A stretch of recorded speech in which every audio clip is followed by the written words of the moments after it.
প্রশ্ন করেছেন আরেক ভাই, দল সংগঠন করা জায়েজ কি? দলিল সহ জানাবেন। জবাব, আল্লাহ সুবহানাহু ওয়া তাআলা বলেন, ওয়ালতাকুম মিনকুম উম্মাতুন ইয়াদউনা ইলাল খায়র ওয়া ইয়া'মুরুনা বিল মা'রুফ ওয়া ইয়ানহাউনা আনিল মুনকার ওয়া উলাইকা হুমুল মুফলিহুন। তোমাদের মাঝে এমন একটি দল থাকা উচিত যারা কল্যাণের দিকে ডাকবে, সৎ কাজের উপদেশ দিবে, খারাপ থেকে নিষেধ করবে। ওয়া উলাইকা হুমুল মুফলিহুন, এরাই হলো সফল কাম। এই আয়াতে আল্লাহ সুবহানাহু ওয়া তাআলা যেন বলছেন যে তোমাদের মাঝে এমন একটি দল থাকা উচিত যারা এই দায়িত্বগুলি পালন করবে। কেউ হয়তো বলতে পারে যে এখানে সেই ধরনের দল ও সংগঠনের কথা বলা হয় নাই। আমরা বলবো জবাব, যে এখানে প্রমাণিত হয় যে সমষ্টিগতভাবে এই দাওয়াতি কাজ বা দ্বীনি কাজ করার, এবং এটাকে সফলতা বলা হয়েছে। এককভাবে বিচ্ছিন্নভাবে বিভক্ত হয়ে কাজ করবেন এমনটি অসংখ্য হাদিসে নিন্দা জানানো হয়েছে, তিরস্কার করা হয়েছে, নিষেধ করা হয়েছে। সুতরাং আমরা বলবো, বিশেষ করে যে সমস্ত রাষ্ট্র বা দেশ ইসলামী নয়, কোরআন সুন্নাহর আলোকে পরিচালিত নয়, সে সমস্ত দেশে একাকীভাবে ইসলাম প্রচার করা, ইসলামের দাওয়ার কাজ করা দুষ্কর হয়ে যায়, কঠিন, সম্ভব নয়। বহু সমস্যার সম্মুখীন হতে হয়, এমনকি বড় ধরনের ক্ষতিগ্রস্ত হতে হয়। সেই ক্ষেত্রে অবশ্যই সমষ্টিগতভাবে এ দাওয়াতি কাজে আঞ্জাম দেবেন। সেটাই হচ্ছে সাংগঠনিক রূপ। তবে মনে রাখবেন, সংগঠন ঠিক রাখতে গিয়ে কোরআন এবং সুন্নাহকে বাদ দেবেন, তা কখনো বৈধ নয়। মূলত কোরআন ও সুন্নাহকে প্রতিষ্ঠিত করার ও মানার জন্যই সংগঠন। তাই এই নীতি যেন ঠিক থাকে, তাহলে সেটি বৈধ হবে। আল্লাহু আ'লাম।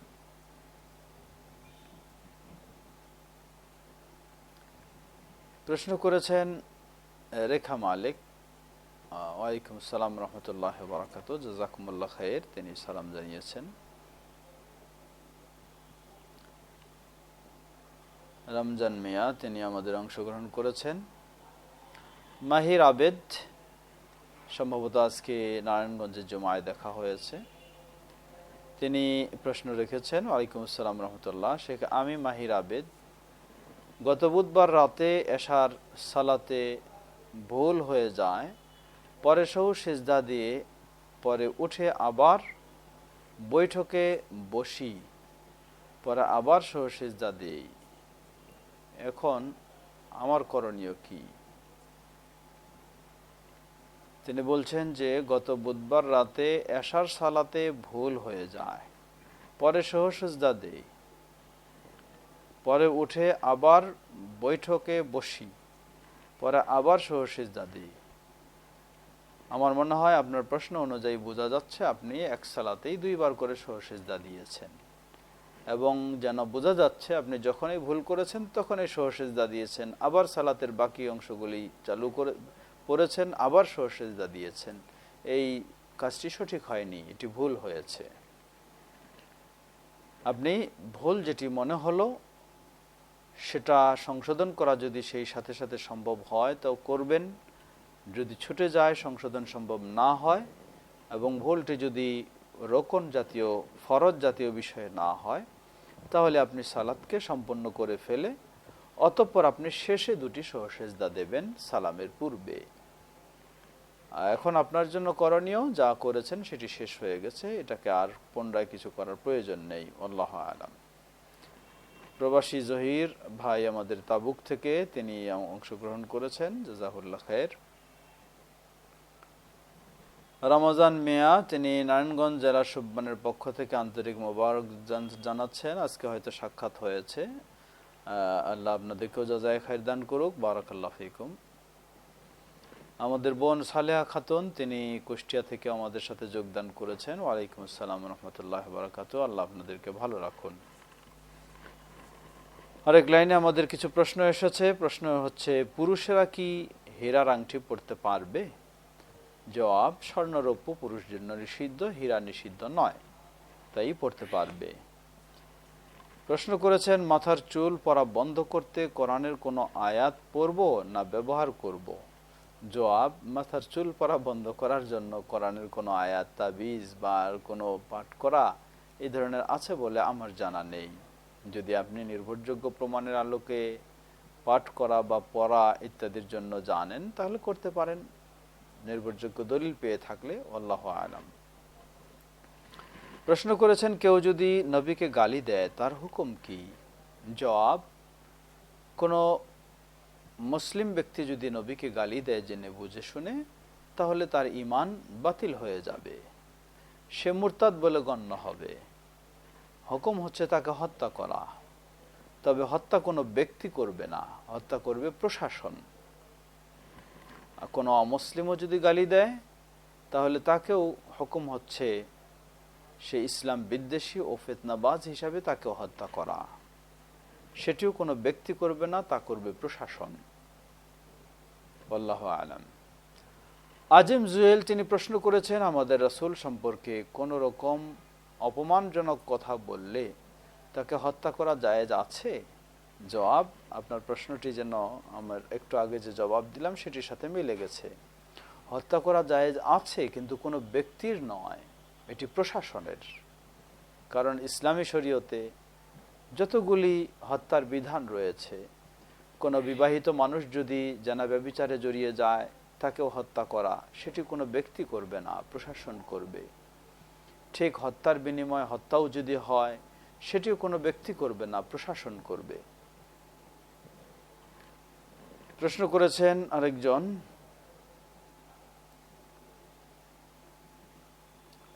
4 রাকাত সালাতে 2 রাকাত পর তাশাহুদের পর ভুলে দরুদ বা দোয়া মাসুরা পরে ফেললে সাহস সিজদা দিতে হবে কি? জবাব, না, দিতে হবে না।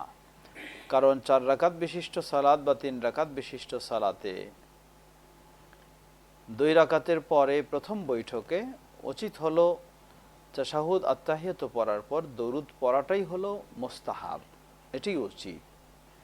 কেউ যদি পড়ে ফেলে, না পড়ে, তাহলে তার পড়াটা উচিত। সুতরাং পড়ে ফেললে এটি ভুল নয়, কোনো অসুবিধা নেই, তিনি সঠিক কাজ করেছেন। আল্লাহু আ'লাম। আমাদের ছাত্র টাঙ্গাইল বল্লা বেহলাবাড়ি জামিয়া মসজিদের ইমাম ও খতিব হাফেজ শফিকুল ইসলাম, জাযাহুল্লাহ খায়ের, তিনি অংশগ্রহণ করেছেন।